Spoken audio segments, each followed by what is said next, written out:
Yo, welcome back to Eat, Sleep, Breathe, Hoops with your boy, Nikki P. Y'all see the thumbnail, let's dive right into it. This is a fascinating moment for the Los Angeles Lakers. Right now, they're playing with house money. Up 3-1 on the Rockets, despite being massive underdogs without their two best shot creators. And, we also got to recognize the injuries on the Rockets side with Kevin Durant in and out the lineup, Van Vliet out, so they got some injuries to their key players as well.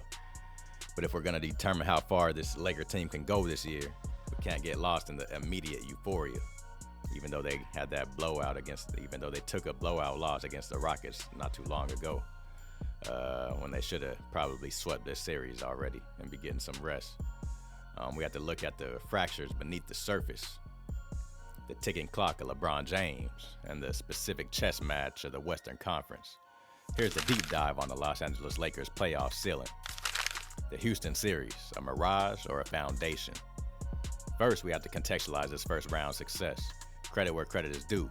JJ Redick has outcoached Ime Udoka up until this last game. But let's be honest about the matchup. The Lakers are facing a disjointed Houston squad with a bunch of young players that play hero ball with the hobbled Kevin Durant, like I was alluding to earlier. Without a true system in Houston, the Lakers' defense, specifically the blitzing of Durant, has looked elite. This success has fostered incredible team chemistry. Usually injuries fracture a locker room, but here the next man up mentality has bonded the team. Marcus Smart is a catalyst for that. He is the grit that the Lakers team has lacked since Alex Caruso left. The playoff X factor. Marcus Smart was built for May and June. He's currently averaging insane all-around numbers, and his intensity is contagious on both ends of the court. His role? Right now, he's the primary ball handler, taking pressure off of 41-year-old LeBron James. And his fit when all the big dogs like Austin Reeves and Luka come back, when Reeves and Doncic return, Smart cannot go back to being a spot-up shooter in the corner. That would neutralize his value. Redick must keep the ball in Smart's hands as a secondary playmaker to allow Doncic to work off the ball occasionally. The looming chemistry issue. However, there is potential that too many cooks in the kitchen may be looming. Austin Reeves is an ascending star who needs touches to be effective. Luka Doncic, as great as he is, can be ball dominant at times, and he has about a 30% usage rate. LeBron needs his stretches and at times can also be ball dominant and be holding on the ball, and things can become stagnant at times. Adding Marcus Smart as a high usage glue guy is great in theory, but the ball stops moving when everyone is trying to be the point guard.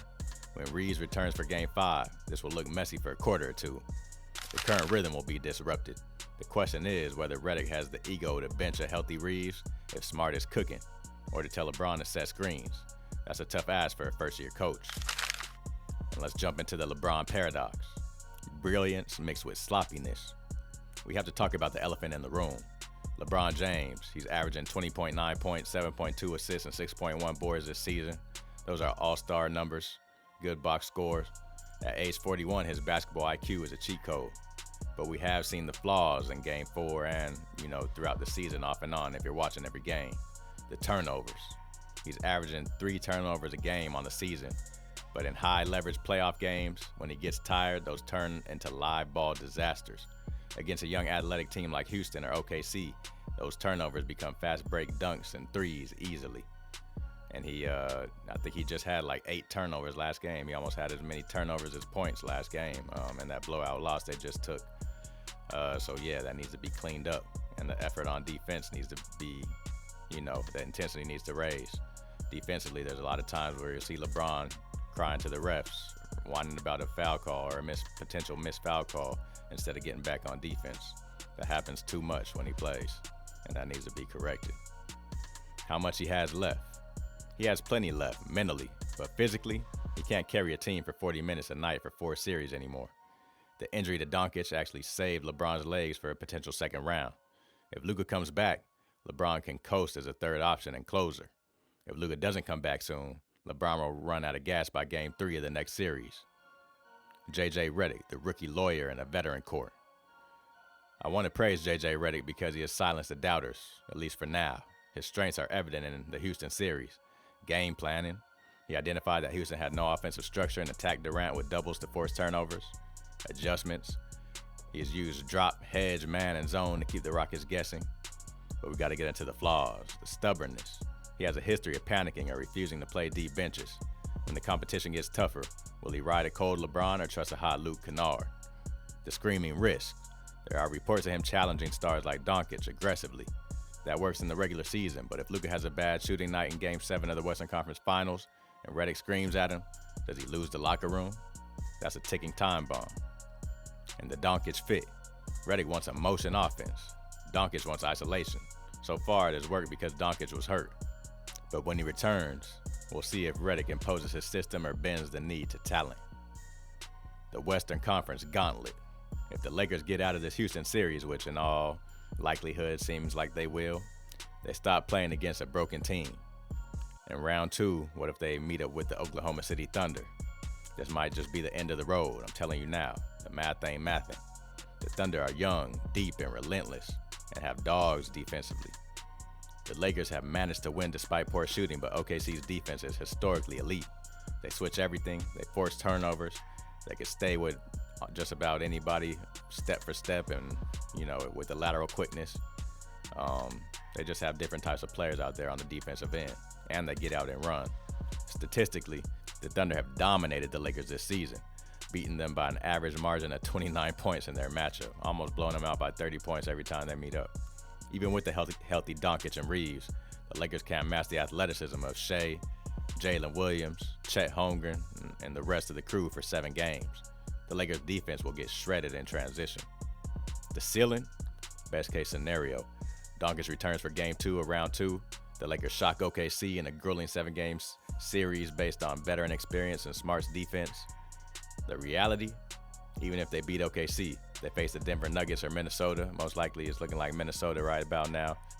Teams with size that can exploit the Lakers' weak interior defense with Ayton and Hayes, who are just inconsistent on the defensive end. The verdict? This Lakers team is looking very likely like a second-round exit. They'll survive the Rockets, even if the Rockets manage to, sniff out another game and force it to 6.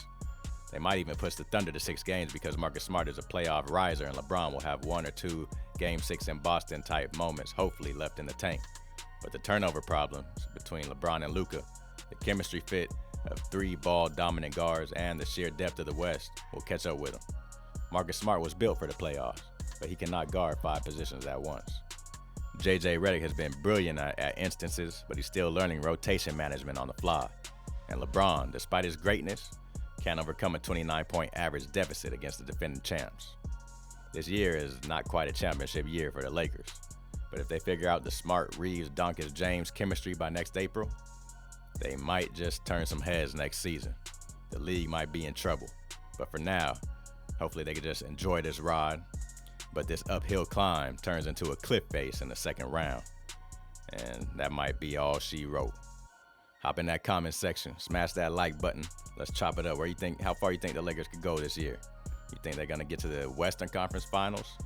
Any even inkling of an ounce, a sniff, a hint at making the finals? If all the stars line up? I don't know. Hop in that comment section. Let's chop it up. Once again, you're rocking with Eat, Sleep, Breathe, Hoops, and it's your boy Nicky P. And until the next time, peace.